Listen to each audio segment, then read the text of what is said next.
Fala galera, então, tá começando aqui mais um podcast Andando com o Mestre.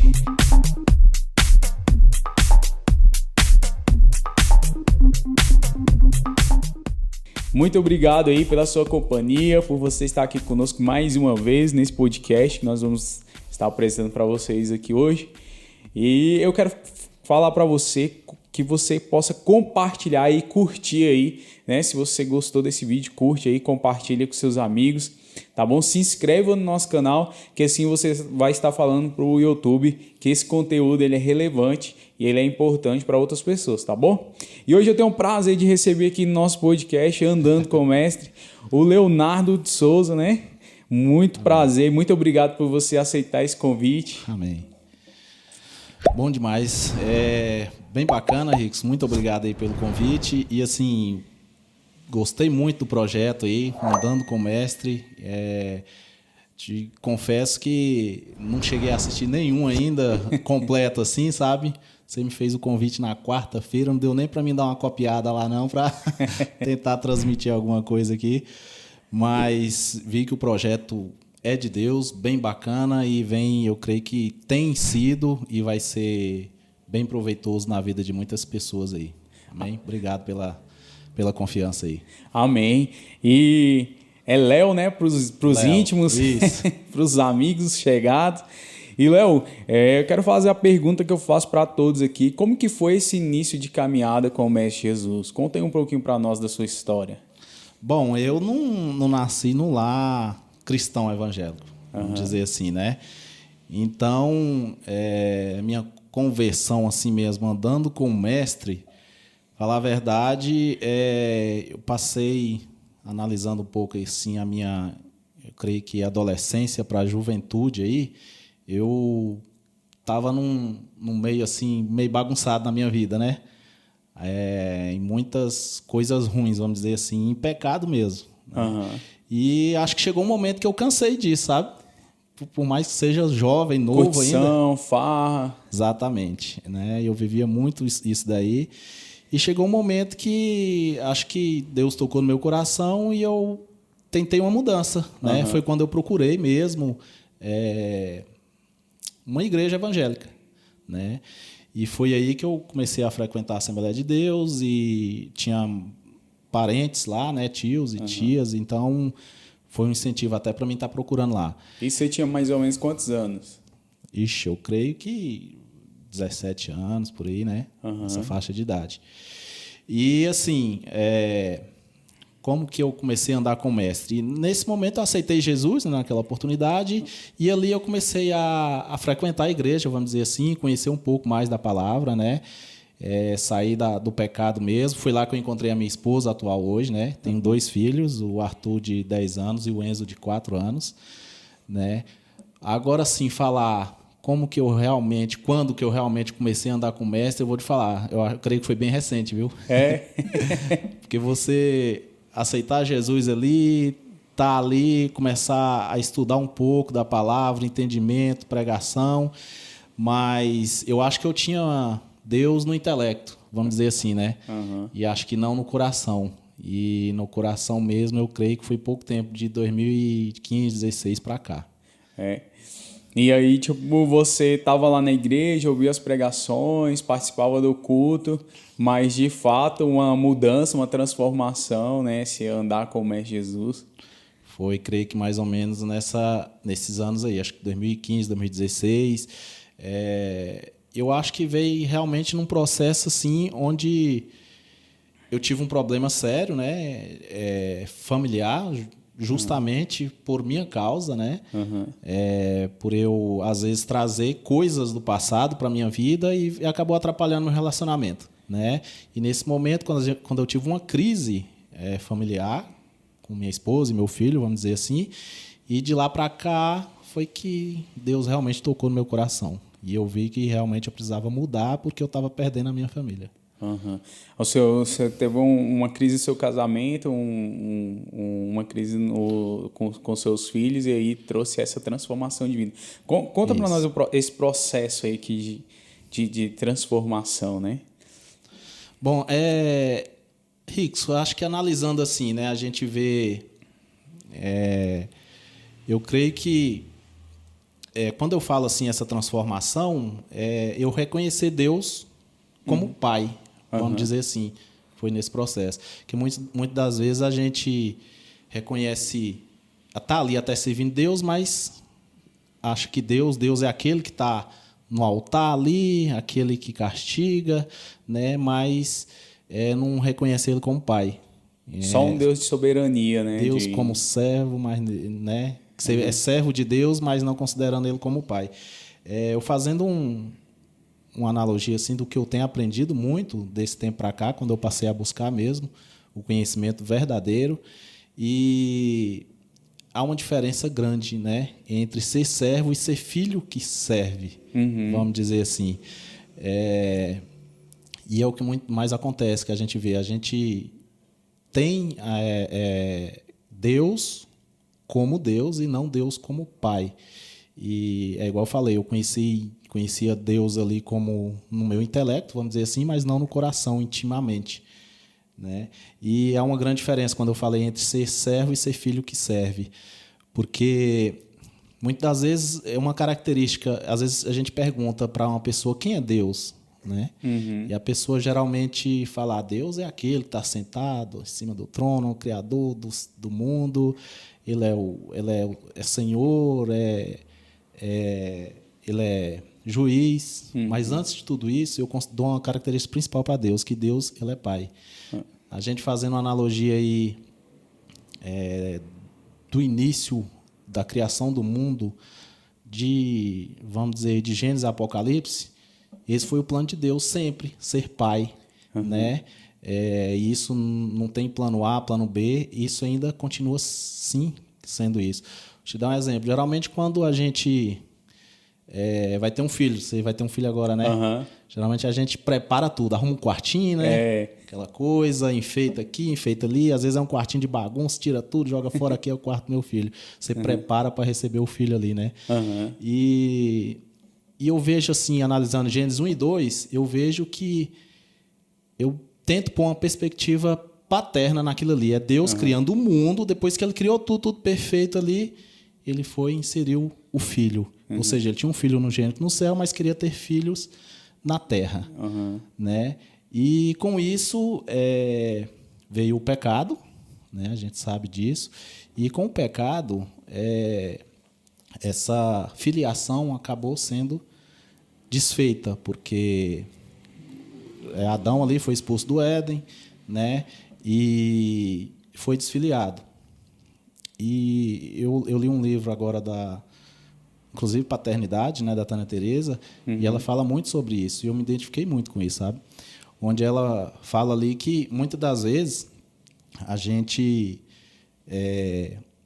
tem Deus como Deus e não Deus como Pai. A gente às vezes está na igreja, está servindo a Deus, fala: quem aqui é servo de Deus? Todo mundo levanta a mão, né? Sou servo de Deus. Mas por que isso? Porque às vezes a gente não consegue identificar Deus como Pai. Eu vou te dar um exemplo. Estou em casa, tenho uma diarista, né? E lá estou no meu quarto, por exemplo, lá eu tenho um frigobar e tudo, e ela precisa entrar no meu quarto pegar uma coisa nesse frigobar. Você acha que ela chega e já entra direto, sem pedir permissão, vai no frigobar? Acho que não, né? Porque ali ela é serva, ela está ali em troca de um salário, né? Salário. E vamos supor, aí chega meu filho lá de 4 anos, aí você acha que ele bate na porta, mas não, já chega, mete a mão, entra para dentro, já vai no frigobar, pega o iogurte lá e já vai tomando, né? Por quê? Porque ele é filho, né? E tem filho é herança. Livre, né? Filho é herança. Filho tem intimidade. Né? Então há essa diferença. E muitas das vezes as pessoas não conseguem identificar Deus como Pai justamente por causa de feridas feitas, né? E muitas das vezes o diabo sabe disso, ele é astuto. Você tem uma ideia, quando Deus criou o homem, que disse que era imagem e semelhança dele, o diabo, né? O que ele fez? Vou acabar com isso agora. A imagem e semelhança de Deus, quando veio o pecado, né? E ele viu aquele plano dele se cumprir naquele início, né? Porque ele viu, agora vamos ver se ele vai condenar esse filho dele ao lago, fogo de enxofre pro resto da vida, igual eu fui condenado. Né? Só que Deus, naquele momento, o que ele fez? Mandou seu Filho unigênito, Jesus, né? Que além de remir os nossos pecados, ele veio trazer essa filiação de volta, né?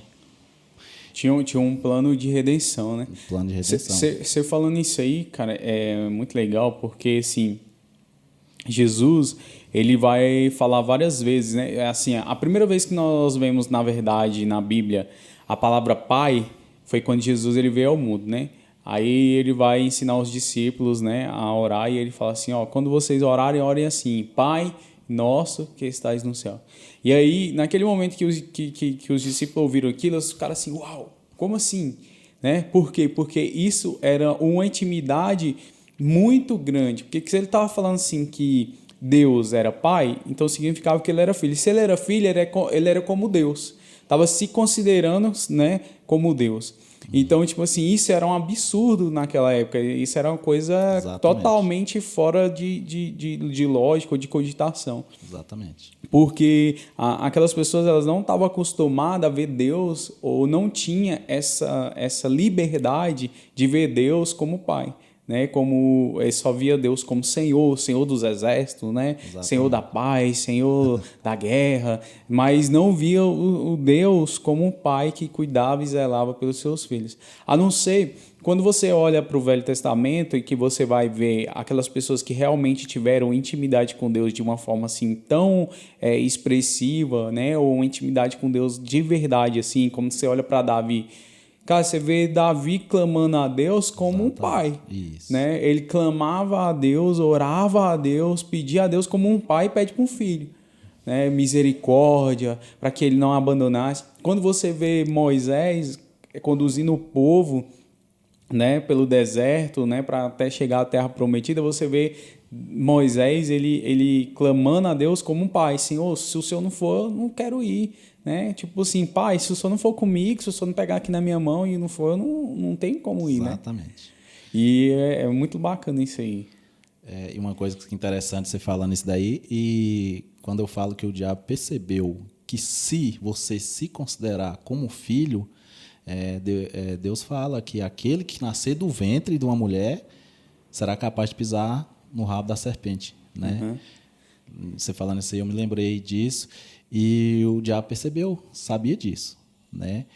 E o que ele fez? Ele falou, vou desfiliar esse povo, né? É o que vem acontecendo. E ele vem principalmente atacando a figura paterna nesse meio aí. E quando ele fala, o próprio Jesus falou, quando mandou os 70 discípulos, lá em Lucas 10, 19, que ele falou isso também, que quem nascer do ventre de uma mãe tem direito de pisar na cabeça da serpente. E ele percebeu isso. E qual era o meio disso não acontecer? É você não considerar Deus como pai, né? Você ser órfão espiritual, vamos dizer assim. E eu tenho aprendido um pouco sobre isso. E, geralmente, o pai, ele representa aqui a figura de Deus, né? O pai terreno, o pai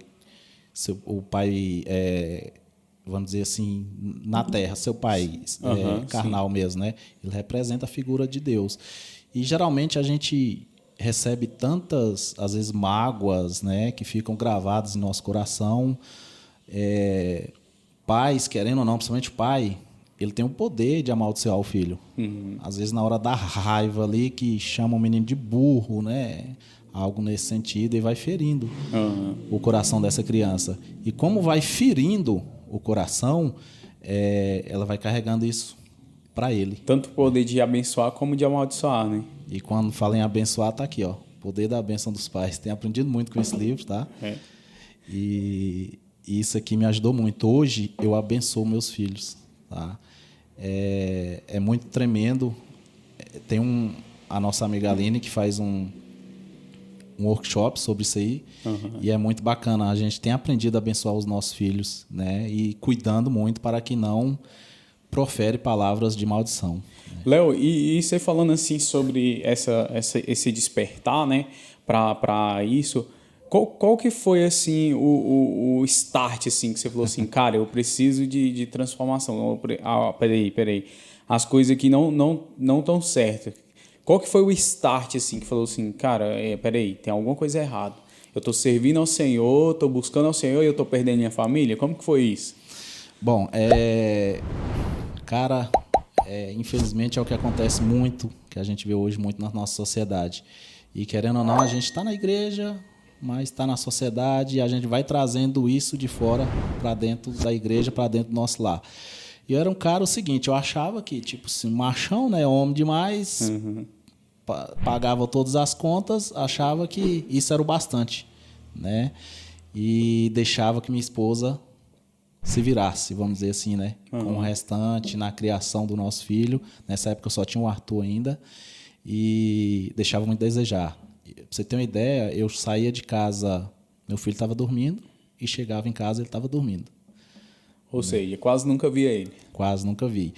E assim, isso veio gerando... Vou te falar uma coisa, Ricos.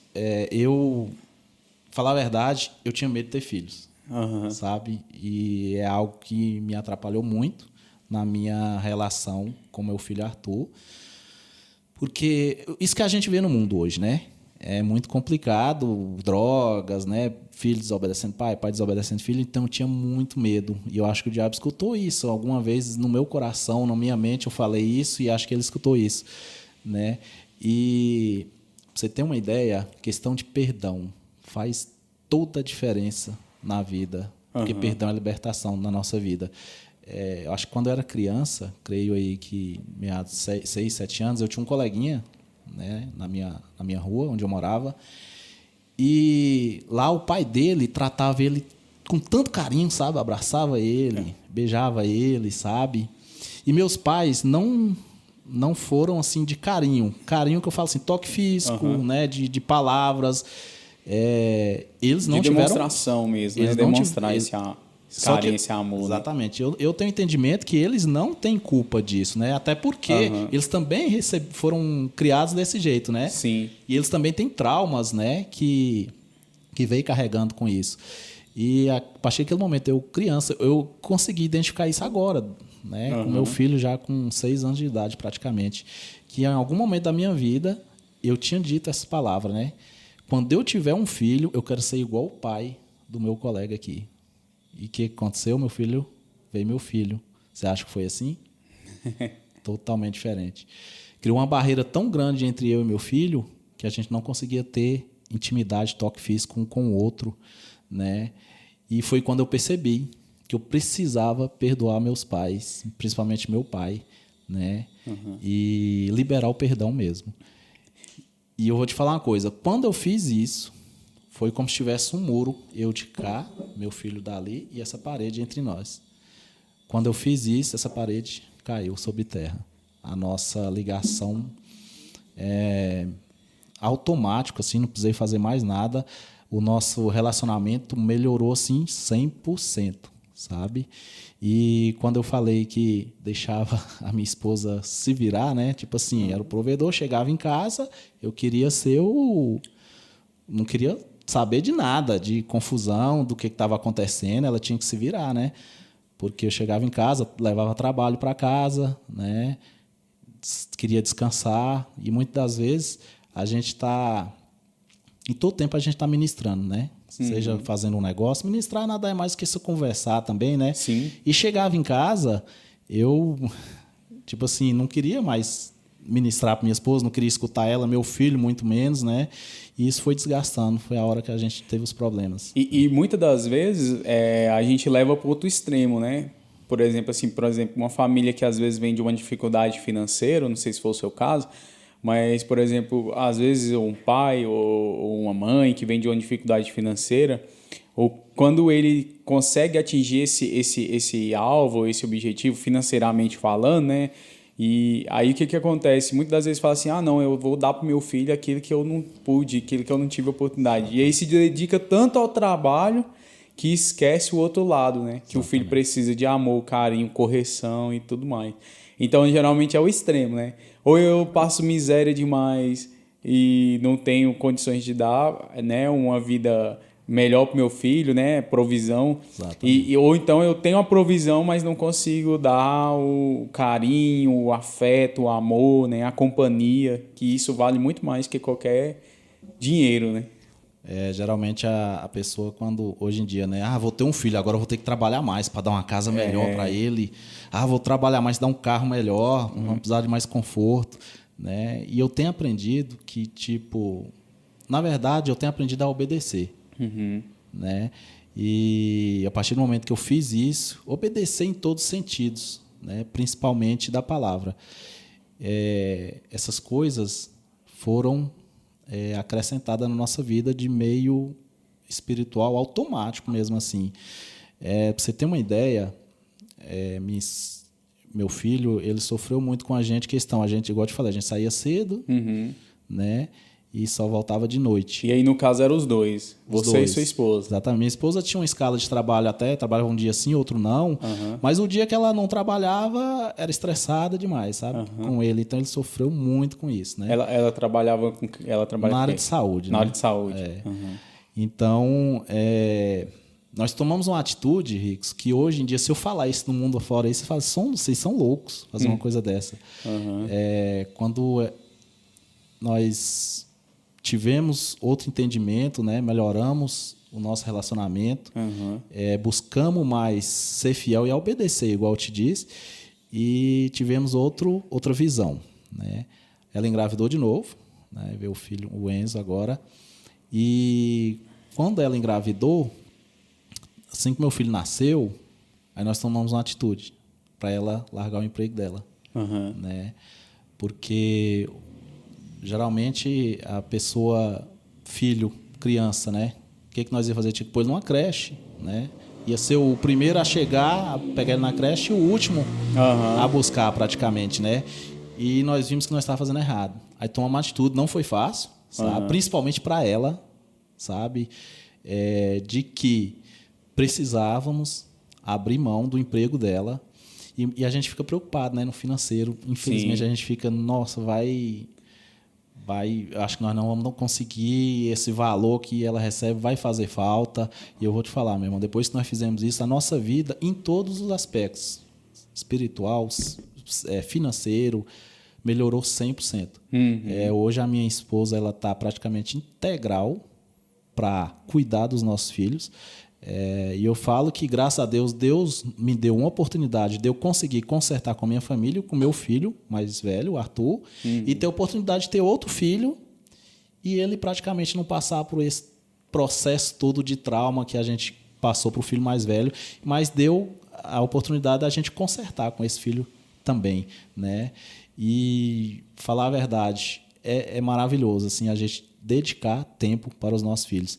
É interessante que na férias agora, né, escolares, né, e você vê geralmente nas escolas as mães, os pais ali preocupados, o que eu vou fazer com essa criança durante 30 dias, né? Tipo assim, né?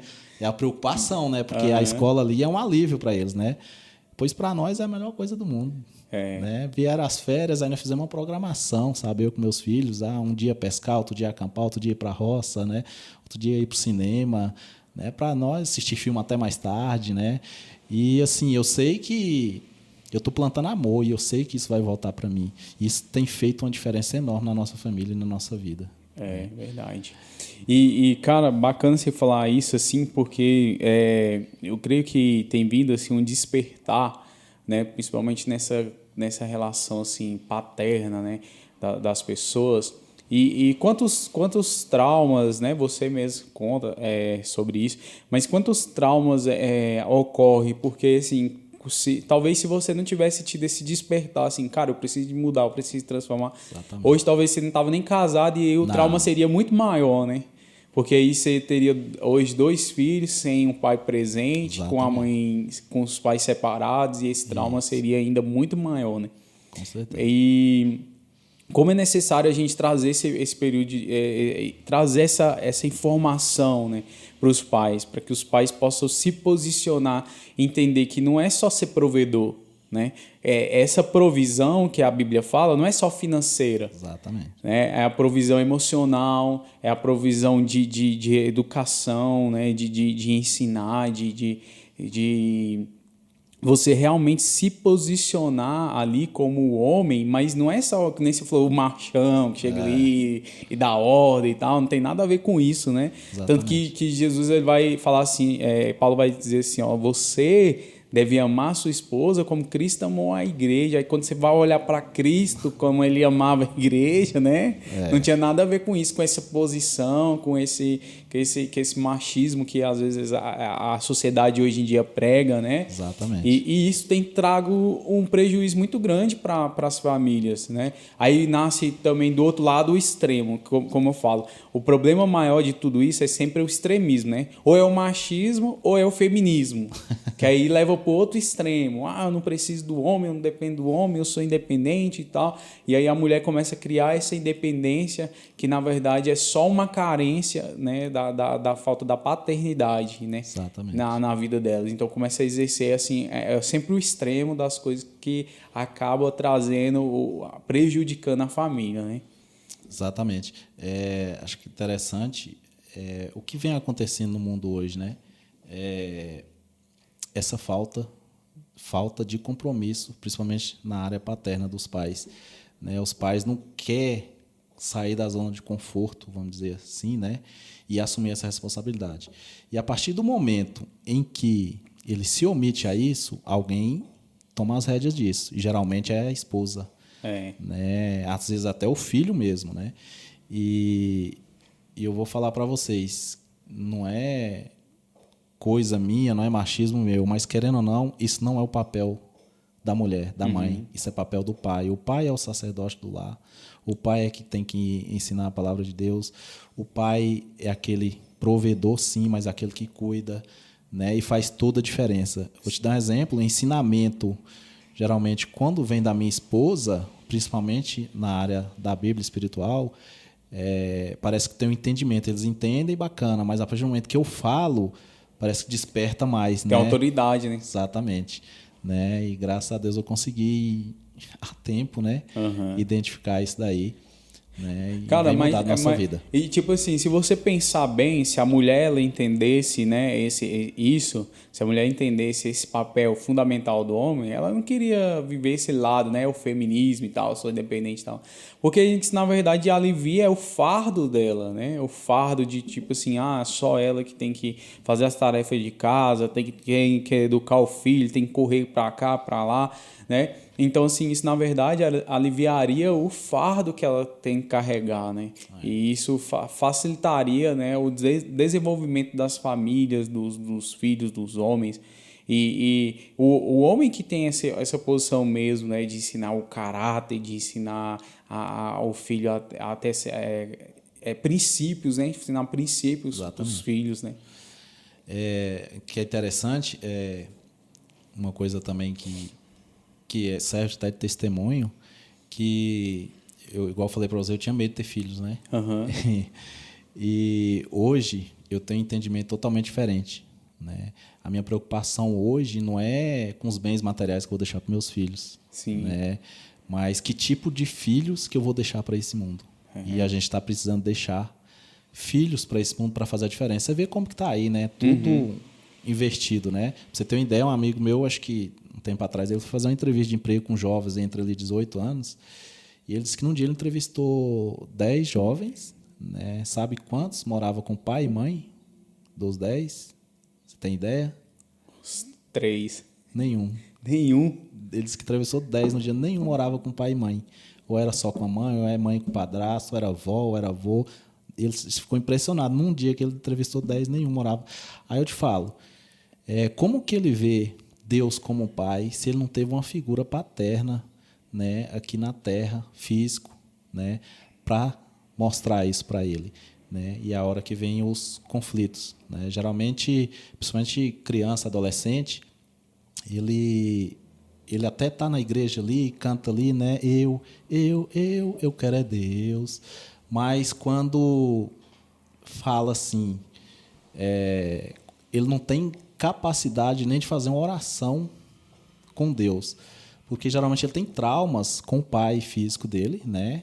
Pra você ter uma ideia, geralmente tem uma historinha que o povo conta que não sei nem se é real, mas o filho chega pro pai, traz o boletim lá com a nota. tudo 10 e uns 2, 9,5. Aí o pai dele vai, não é mais que sua obrigação. Né? Você só come, dorme e estuda, ainda tinha que ter tirado, era 100 e tudo. Você vê, ele vem com a notícia boa, né? Com um empenho bacana, e o pai, na hora de dar o elogio, né? Recompensar, massacra, né? Aí vem o outro bimestre lá, o menino chega com as notas ruins. Aí dá uma surra logo nele, né? Aí ele não consegue, aí quando faz em uma oração, ele não consegue, porque a oração gera intimidade. Ele não consegue nem orar, porque se ele orar, aquele Deus vai encostar nele e aquele Deus vai lembrar o pai dele, é aquele pai que castiga, né? A gente hoje tem entendido que Deus é amor, né? Claro, justo, mas com justiça, mas é amor. E o pai não transmite isso para ele, aí ele começa a ver Deus como o pai dele, né? Automático. A figura paterna, né? É importante demais, né? Aí o que acontece? Geralmente você vê muitos jovens adolescentes pedir oração para o pastor, para a liderança ali, porque ele não consegue ter essa intimidade com Deus. Ele quer Deus ali em cima, né? Como o Senhor, né? Assentado ao trono. Porque se ele trazer ele para perto dele, vai machucar. Sim. Né? Então, e essa figura paterna, ela desenvolve em todo aspecto da sociedade, né?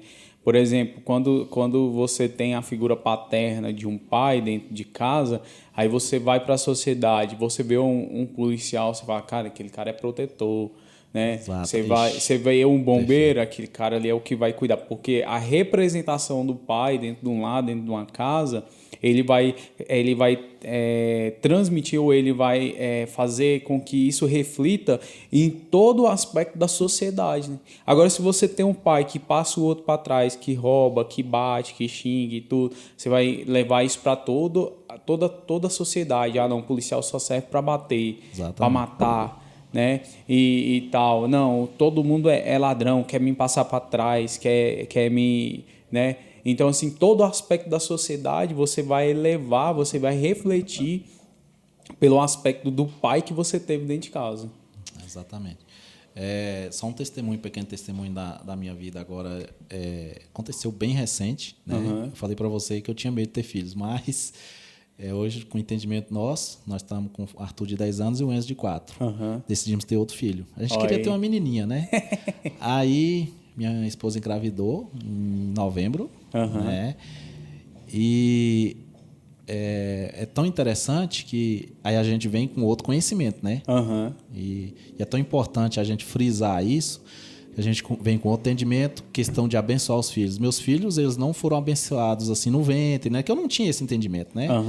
E te aconselho, viu? Lê o livro aqui, faça isso com seu filho. É um menino, né? É um menino, tá isso. Chegando Heitor Caleb. Pode começar a abençoar desde a barriguinha lá, viu? Sim. E não tinha esse entendimento. Aí minha esposa engravidou e agora eu, com todo o conhecimento, fomos lá, fizemos todo o esquema, né? Abençoando a vida dela. E a gente programou para isso também. A bênção foi feita bem antes. E quando foi dia 24 de dezembro, Natal, na verdade, dia 25 de dezembro, deu num sábado, a gente em casa, tinha casa nova, tinha acabado de mudar, tudo perfeito, tranquilo, alegre, feliz. E quando foi umas 8 horas da noite, 7h30, 8 horas da noite, minha esposa começou a sentir um andor, sabe? Mandou e o trem não parava, e aí foi um trauma, sabe? De lá para cá. De 8 horas da noite até no Natal, domingo, em meados aí de 4, 5 horas da tarde, ela sentindo dor, sabe? E assim, a gente pediu muito para Deus, né? Isso antes, na sexta-feira, a gente tinha feito aquele teste de sexagem, sabe? Para saber o sexo, aquele sangue que você faz entre 8 e 9 semanas, né? Sim, que dá para você saber. E a gente fez bem antes, já para saber logo, né? Na sexta. Aí no sábado ela passou mal, né? E naquele processo, naquele hospital e aquela coisa, sabe? Aquele drama todo, ela sentindo muita dor, não sabia o que era. Quando os médicos fizeram o último exame, a última ecografia, eles falaram, nós vamos ter que abrir ela aqui agora. Nessa ecografia, eles ainda escutaram o batimento, né, do coraçãozinho da criança, né? E eles não gostaram, suspeitaram de um apêndice, suspeitaram de uma úlcera, alguma coisa assim, sabe? Porque eles viram batimentos, né? Sim. E falou, naquele momento que eles fizeram os últimos exames, eles chegou, cadê o pai? Precisamos conversar com o pai. Reuniu os 4 médicos lá, fez ao redor, eu no meio e ao redor, ele chegou, vimos ali, não gostamos, sabe? Arriscar demais o que vamos fazer ali, vai correr risco a vida de sua esposa, seu bebê ali, né? Não sabemos o que vai acontecer, mas nós precisamos abrir ela agora, porque ela não aguenta mais. Se ela entrar aqui em choque, já era. Né? E ali já veio aquele start. Aquele momento eu estava ali, né? Aquela adrenalina, tudo bem, tranquilo, né? Mas aí foi para a sala de cirurgia. Eles tiraram da barriga dela 2 bacias de sangue dessa de hospital, sabe? Você vê o tamanho da hemorragia, o tanto de dor que ela estava sentindo. E nisso, o bebê não resistiu. Aconteceu algo tão inédito na medicina, não tem-se caso como o dela. Um bebê entre 8 e 9 semanas sair do útero ali. Não tem caso registrado. Tanto é que o caso dela vai ser publicado, está sendo publicado, né, no Rio Grande do Sul, porque é o primeiro caso no Brasil, para você ter ideia. E assim, o que eu quero dizer com isso? A gente não sabe os planos de Deus. Se fosse em outra época, porque muitas das vezes a gente quer pôr Deus contra a parede, né? Quer fazer barganha, né? Se fosse em outra época, hoje a gente tem um entendimento que assim, o propósito de Deus é maior do que a nossa vontade. Né? Não sei o que ele quis dizer com aquilo para a gente, né? Naquele momento. Se era... Não sei, ele não mostrou isso ainda para a gente, o sentido disso, mas a gente vinha procurando, assim, querendo tanto isso, né? Que veio dessa forma e aconteceu tudo isso, perdemos o bebê, minha esposa quase morreu, né? Foi um milagre e tudo assim, a gente veio encaminhar da mão de Deus em tudo, desde o início até o final, a gente vê Deus falando com a gente em todos os sentidos e não veio o que a gente queria. E a gente tinha feito o teste de sexagem, né? Quando ela voltou, a gente pegou o resultado, era uma menininha. Olha, né? Só. E assim, o que eu quero dizer, Jesus poderia muito bem ter vindo, ô Rix, adulto. Adão veio adulto. Né? Jesus poderia ter ali no Rio Jordão, né, renascer ali, já adulto, não precisou jogar videogame, tranquilão, né, resolvidão, como diz o outro. Né? Mas ele precisava passar por todo esse processo do ventre, né, e passar por tudo que ele passou aqui para não dizer assim, vocês são capazes, vocês precisam passar por isso e vocês vão passar porque eu consegui. Vocês podem, né? Podemos. Só que a gente é muito difícil. Vou te falar para vocês. Eu estou nesse processo de mudança, mas até hoje eu estou nesse processo de mudança. Sim. Não é fácil. Fácil não é. Mas a partir do momento que a gente tem um entendimento e o conhecimento da palavra mesmo e começar a obedecer, faz toda a diferença e a gente vai reconhecendo realmente o quão bom é andar com o Mestre. Cara, eu creio assim, sabe? A palavra de Deus, ela fala assim, né, que todas as coisas cooperam para o bem daqueles que amam a Deus. E quando ele fala assim que é todas, ele não está falando assim algumas. Exatamente. Ele não está falando que só as boas. Ele não está falando só que as ruins. Ele está falando todas. Ou seja, boas ou ruins, todas as coisas cooperam para o bem daqueles que amam a Deus. No momento certo, na hora certa, Deus vai trazer a revelação sobre isso, né? Por que disso? Por que isso aconteceu? Né?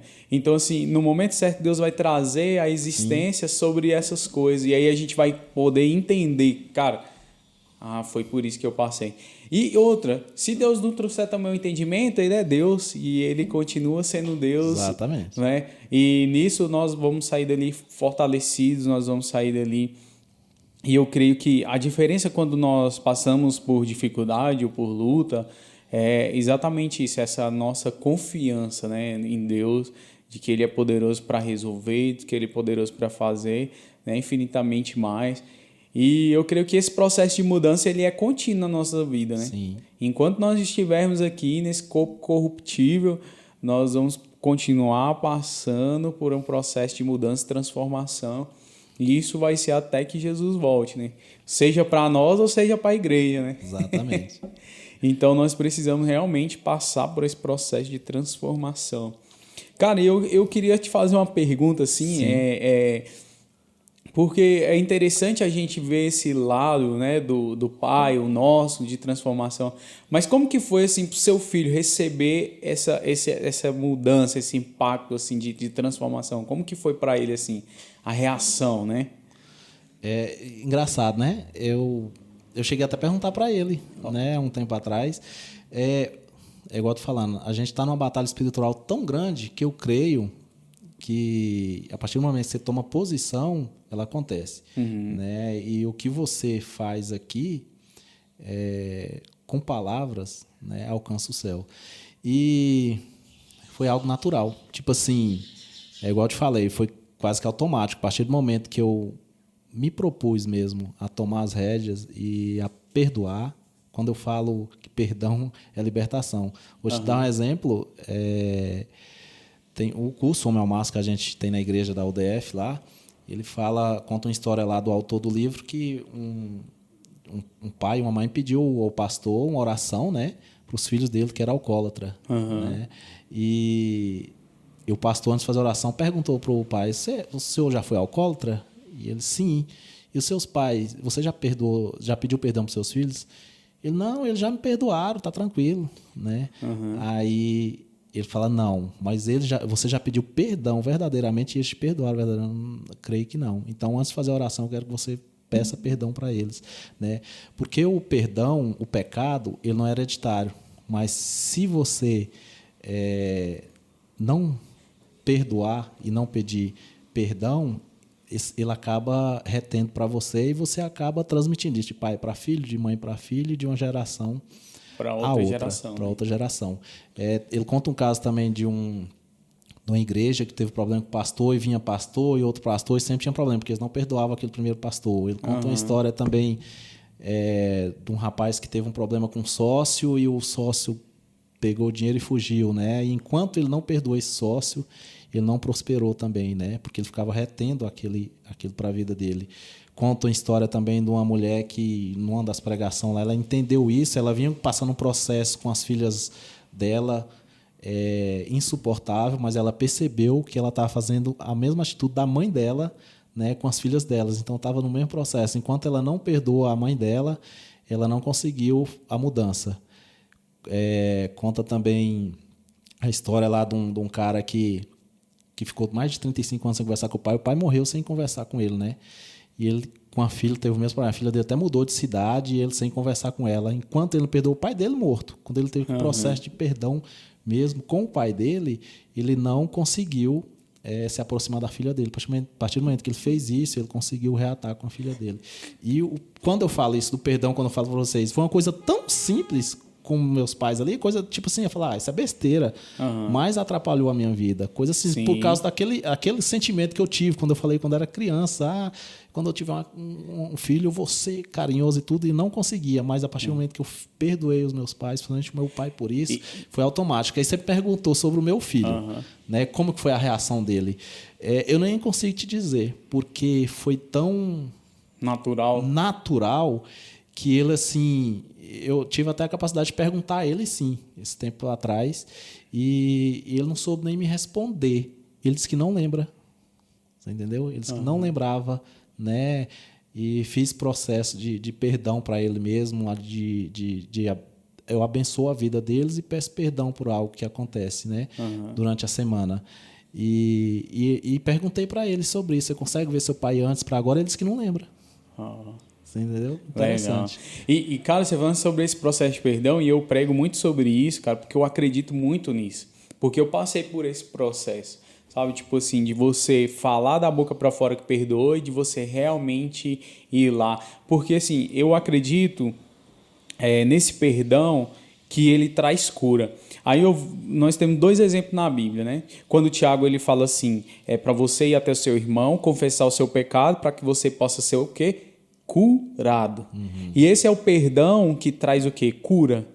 E essa cura, ela é o quê? Transformadora. Ela cura uma ferida, porque cura é o quê? Você tem uma ferida, um machucado, uma doença, algo assim, e você é curado. Isso é cura, né? Exatamente. Então, assim, essa cura que o Tiago está falando, ele está falando de quê? De uma cura que você, às vezes, na sua alma, no seu espírito, né? E ela reflete no seu corpo, nas suas ações, no seu comportamento e tudo mais. Acaba repetindo mesmo, né? Você acaba repetindo aquela falha que você, no seu consciente, né?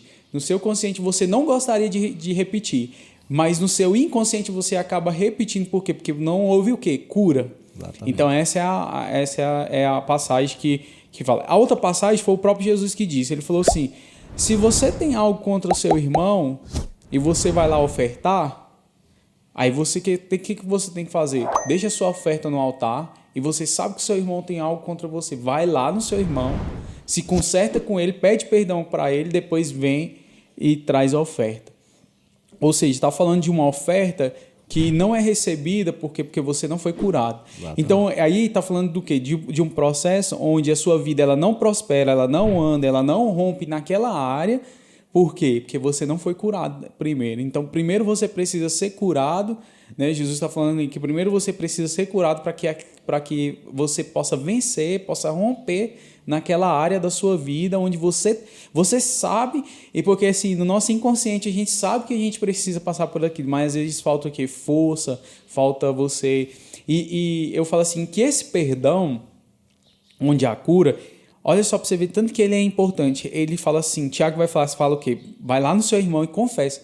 Ou seja, está dizendo que você precisa de ajuda para você obter esse perdão, para você poder conseguir pedir esse perdão. E aí você precisa de quê? De uma ajuda do Espírito Santo, mas você também precisa de uma ajuda do seu irmão para que ele possa abrir os seus olhos. Ó, você precisa pedir perdão, cara. Esse perdão aqui para essa pessoa. Vai lá nessa pessoa lá e libera perdão para essa pessoa. Né? Então, assim, você vê que é um perdão tão, às vezes, camuflado dentro de nós, vamos dizer assim, né? Que ele é tão camuflado dentro de nós que, às vezes, só nós mesmos olhando, a gente não consegue ver. Mas quando a gente vai até o outro, e esse é um papel tão importante assim, dos líderes, né? Seja dos líderes de casais, seja dos pastores dentro da igreja, de abrir os olhos, né? Que você vai até outra pessoa e você, cara, realmente... eu preciso passar por isso aqui, realmente eu preciso ir lá. E aí você vai pedir força ao Espírito Santo e ele vai te conduzir até esse momento para que você possa realmente pedir perdão e ser curado daquilo, né? Isso é muito, muito... É tremendo mesmo. Tremendo, cara. E o poder do perdão, ele é algo assim sobrenatural, né? Sobrenatural mesmo, porque quando isso acontece, ó, para você ver, o perdão, ele é tão assim... Ao mesmo tempo que ele é instantâneo, ele é processual, né? Como que eu quero dizer isso? Por exemplo, quando nós olhamos para os dois ladrões ali na cruz, e um olha para Jesus e fala assim, você é o Filho de Deus. Aquele perdão para ele foi instantâneo, né? E Jesus falou para ele assim, ó, hoje mesmo você estará comigo no paraíso, né? Aquele perdão para ele foi instantâneo. Exatamente. Mas aí quando ele fala vou usar o exemplo de Pedro mesmo. Ele fala assim, ó, Pedro, você vai me negar hoje 3 vezes. Aí Pedro fala assim, não, eu vou com o Senhor até a morte, eu vou lutar pelo Senhor e tal e tudo, né? Se for de mim, o Senhor não vai nem precisar passar por isso e tal. Aí, o que acontece? Pedro vai lá, nega uma vez e ele não percebe sem querer que ele fez aquilo. Aí vai lá e nega a segunda vez. Ele continua não percebendo que ele errou, que ele falhou. E aí ele vai lá e nega Jesus a terceira vez. E ele continua não percebendo que ele falhou a terceira vez. Aí o galo canta. Quando o galo canta, ele lembra das palavras que Jesus tinha dito, né, para ele. Ele desperta. Então esse é o perdão processual, que vem acontecendo um processo, dentro de um processo, né? E aí nisso Pedro ele se arrepende totalmente. Eu creio que ali foi o momento, né, que realmente Pedro ele teve um encontro com Jesus, como você falou no começo aí do seu testemunho, né? Lembrei muito de Pedro. Andou com Jesus ali os 3 anos e tal, e tudo, mas ainda não tinha tido aquele encontro com Jesus. E olha assim, é tão louco assim a palavra de Deus, que quando você olha para Pedro, ele foi o cara que revelou quem era o Filho de Deus, né? Teve a revelação de Deus de quem era Jesus. E aí, quando você olha lá na frente, Pedro negando Jesus, cara. Né? Então assim, aí ele naquele momento ele teve um encontro com Jesus ali e teve sua vida transformada. Então assim, o poder do perdão ele é sobrenatural. Uma coisa que me chama a atenção também, que são dos fariseus, né? Ali eles eram religiosos mesmo, né? Uhum. Igual eu te falei, tinha Deus no intelecto, mas não tinha no coração, não tinha intimidade, não tinha igual você falou, não conhecia Deus verdadeiramente, né? Tanto é que quando Jesus falava para eles que a palavra ali se cumpria neles, eles, que blasfêmia, né? Tanto é que ele foi crucificado por isso, né? E Jesus, quando ele conta a parábola lá do filho pródigo, né? Lá em Lucas 15, de 11 a 32, né? A gente olhar assim, na perspectiva, contar um pouco da história, era um fazendeiro, né, que tinha 2 filhos e um dos filhos pediu a herança, a parte dele logo antes, né, e nisso estourou tudo, né, gastou com tudo que não prestava, né, e só que ele arrependeu, né, aquele processo de arrependimento, só que ele tinha um entendimento que o pai dele era o pai mesmo, né, o pai físico dele.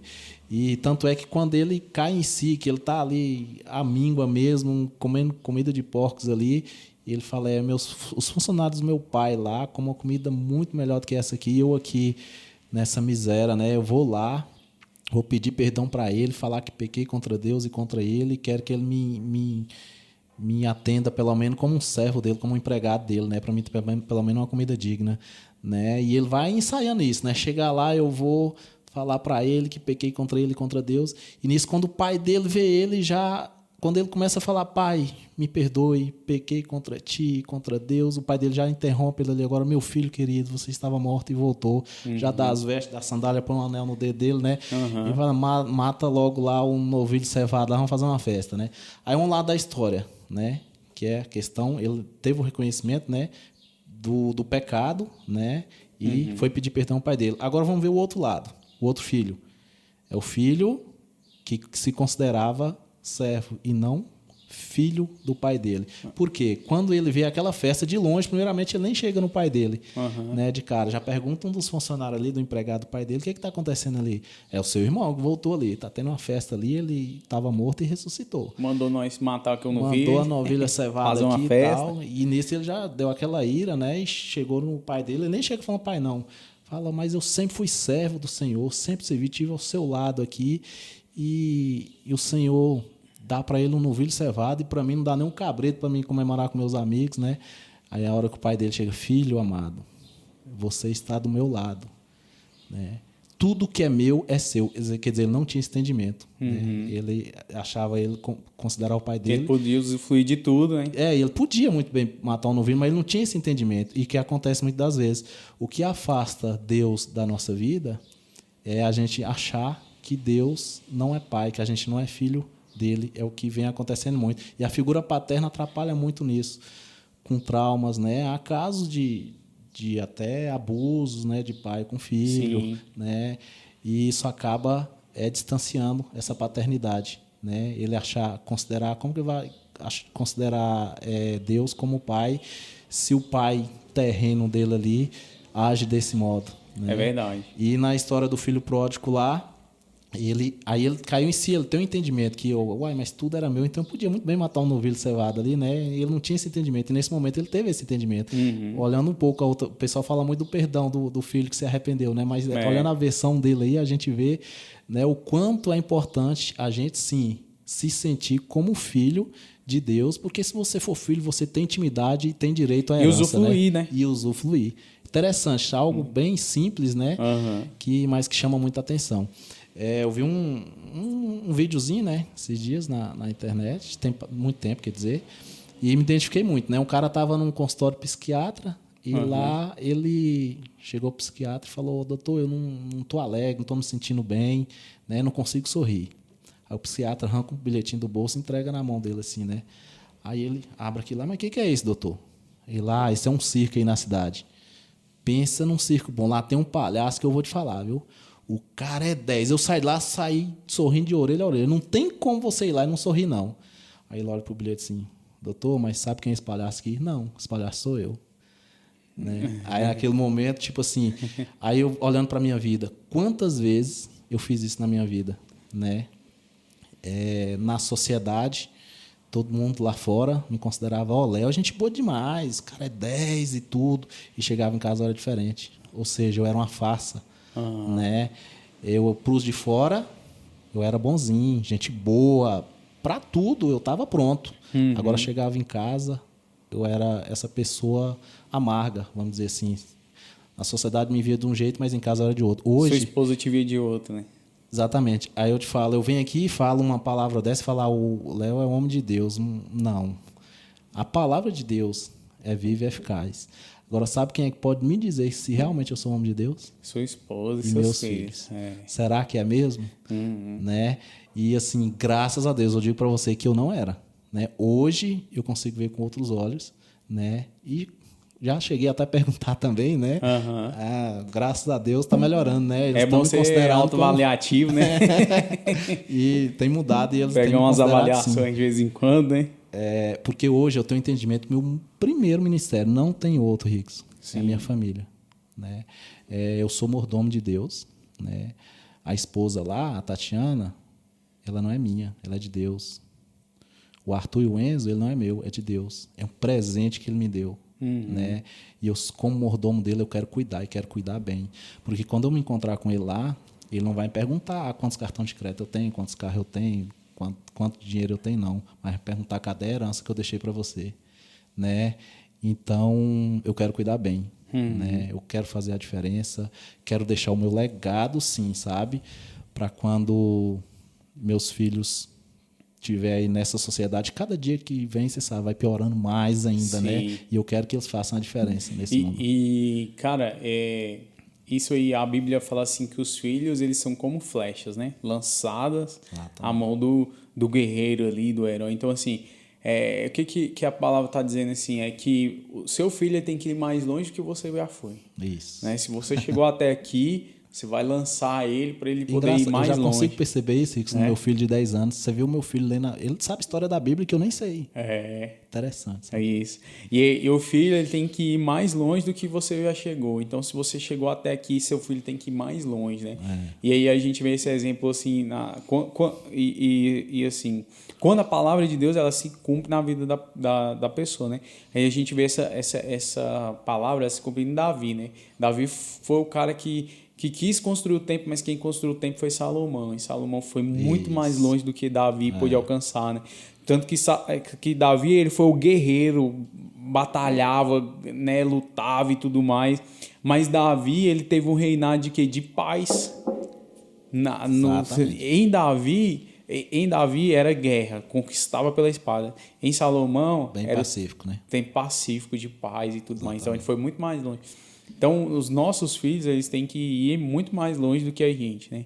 Que a gente chegou, do que a gente alcançou. Porque se eles chegarem a esse lugar, aí a gente conseguiu cumprir nosso papel, né? Como pai, como sacerdote, nosso lar, nossa casa. E é interessante, questão de paternidade, né?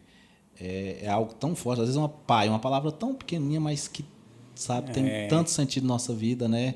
Que... coisas, hoje o que somos são, querendo ou não, de herança genética que a gente pega do nosso pai. Né?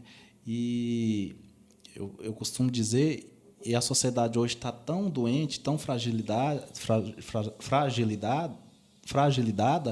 por questões de traumas, principalmente que o pai causa na criança. Geralmente Deus, quando dá a vida a uma pessoa, ele errou, será? Né? E muitos pais amaldiçoam os filhos, né? Às vezes falam que o filho não vai valer. A gente vê casos de adolescente, você não vai valer nada, você não presta, né? Dá um exemplo, essa aliança minha aqui, ela no meu dedo, ela tem um valor, não tem? Ela perde o valor em estar em meu dedo? Não. E se eu tirar ela daqui e pôr aqui em cima da mesa, ela perde o valor? Continua o valor. E se eu pegar ela e jogar numa lata de lixo? O mesmo valor. Continua com o mesmo valor. Então, para nós, para o filho, para o adolescente, para a criança, ela tem o mesmo valor para Deus, independentemente do que o seu pai, né, proferiu palavras de decepção, de maldição na sua vida. Para Deus você tem o mesmo valor. Então, eu costumo dizer o seguinte, que próprio Jesus falou, né, quando estava lá na cruz, perdoa porque eles não sabem o que estavam fazendo, né? E geralmente eu costumo falar isso principalmente para quem eu conheço que está com trauma com o pai, né? Perdoe seu pai, né? Ele não sabe o que está fazendo, ele também tem traumas, né? Que ele trouxe para a vida dele. Só que é o seguinte, a partir do momento que a gente tem um entendimento e discernimento disso, vamos parar por aqui. Então, perdoe seu pai e feche essa porta. É isso. Na sua vida, para que isso não ultrapasse da sua vida para a sua geração futura, para os seus filhos, né, para os seus netos. Né? E a partir do momento que você tem esse entendimento, perdoe seu pai. Quando eu falo da aliança, você continua com o mesmo valor. Sabe quem perdeu? Quem perde? Quem tirou do dedo. Quem tirou do dedo. E quem realmente, se às vezes o pai falou que o filho não ia ser nada, é ele que está perdendo. Né? Porque para Deus continua com o mesmo valor. Então, e você perdoando e fechando essa porta, né, de não liberar o perdão, de continuar com os mesmos pecados, né, você vai continuar transmitindo para sua família. Então, é uma coisa que eu falo. Pare por aí. Às vezes, agora que tem um entendimento, né, que a gente tem esse entendimento, foi o que eu fiz na minha vida, né? Uhum. Porque se eu não tivesse feito isso ia continuar. Meu filho ia ser do meu jeito. Ele começou assim do meu jeito. Chegou ali, quando eu tive essa atitude, tipo assim, ele se transformou. Ele era uma criança de 5, 6 anos de um modo, de 7 em diante, caráter, em tudo. Eu alcancei a idade do caráter dele, ainda transformou, mudou. Ele é outra criança, outra pessoa. E isso é o que acontece. A gente tem um entendimento, tem um conhecimento, vamos parar por aí. Vamos perdoar e vamos fechar essa porta na nossa vida, para que isso não transgreda para a nossa geração. Amém. Cara, Léo, que papo bacana, cara. Eu creio que edificou a vida de muitas pessoas que estão aí nos acompanhando, né, através desse canal no YouTube. E muito obrigado, cara, por você ter aceitado esse convite, esse papo bacana aqui. Bom demais. Né, sobre paternidade, sobre essa transformação. E eu creio que você vai voltar aqui mais vezes, para nós estamos conversando um pouquinho mais sobre paternidade, né? Vamos falar um pouquinho sobre esse livro aí, O Poder da Bênção dos Pais, né? Na próxima entrevista, em nome de Jesus, que aí eu já vou ter lido você também, aí a gente vai falar um pouquinho aí sobre ele. E eu quero agradecer você que ficou aqui até agora conosco, né? Nos ouvindo aí. Muito obrigado. Se você gostou desse conteúdo, se você gostou aí do que nós temos divulgado aqui, continue curtindo, comenta aí, deixa seu comentário aí embaixo se esse vídeo te edificou de alguma forma, tá bom? E se inscreva aí no nosso canal, tá bom? Léo, muito obrigado, cara. Obrigado, Ricos. Um abraço. Muito bom estar aqui. Igual eu te falei, né? Você me convidou na quarta, no sábado já vamos gravar. Não deu nem tempo de eu dar uma pensada, mas foi automático mesmo.